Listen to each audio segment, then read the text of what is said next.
తాంసి బండలాపూర్ విలేజ్లో ఉన్నాము, దత్తసారి చేనులో. సారు ఇంతకుముందు రసాయన ఎరువులు వాడిండు. మరి సారుకు శనగకు ఇవ్వడానికి మేము ఒక రోజు వచ్చినాము, రకేష్ సార్తో పాటు మేము. సార్ ఏ విధంగా ఉంది శనగ ఒకసారి మాకు చెప్పగలుగుతారా? ఇప్పుడైతే బాగుంది, మంచిగా ఉంది. ఇప్పుడైతే భూమిక 82 కొట్టింది అని చెప్పి రిజల్ట్ మంచిగా ఉంది. గ్రాన్యువల్స్ వేసిండ్రా సార్? ఫస్ట్ స్టార్టింగ్ 4 బ్యాగులు వేసినాం గ్రాన్యువల్స్ చల్లి వాటర్ పెట్టేసినాం. మొదటి దశలో గ్రాన్యువల్స్ వేసిండ్రు సారు. గ్రాన్యువల్స్ చేసిన తర్వాత పోయడం జరిగింది, ఇలా ఉంది. సెకండ్ డోసులో 82 హోమిక్ ఇచ్చినాము.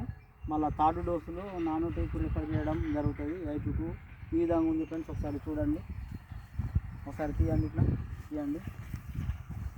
ఈ విధంగా పంట ఈ విధంగా ఉంది.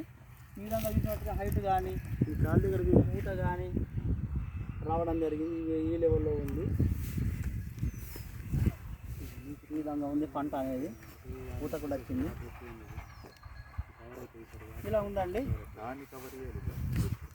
ఏదైతే ఉందో ఫ్లవరింగ్ అనేది బాగానే ఉంది. అలాగే మొక్క కింది నుంచి చూస్తున్నట్లయితే బ్రాంచెస్ కానీ కొమ్మలు కానీ ఎక్కువ రావడం జరుగుతుంది. చూడండి మీరే, కొమ్మలు ఏ రేంజ్లో ఉన్నాయి. ఇలా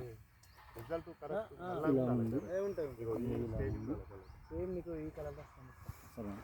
సార్ ఇవి మా వెస్టేజ్ మందులు వాడడం ద్వారా మీరు సాటిస్ఫై ఉన్నారా?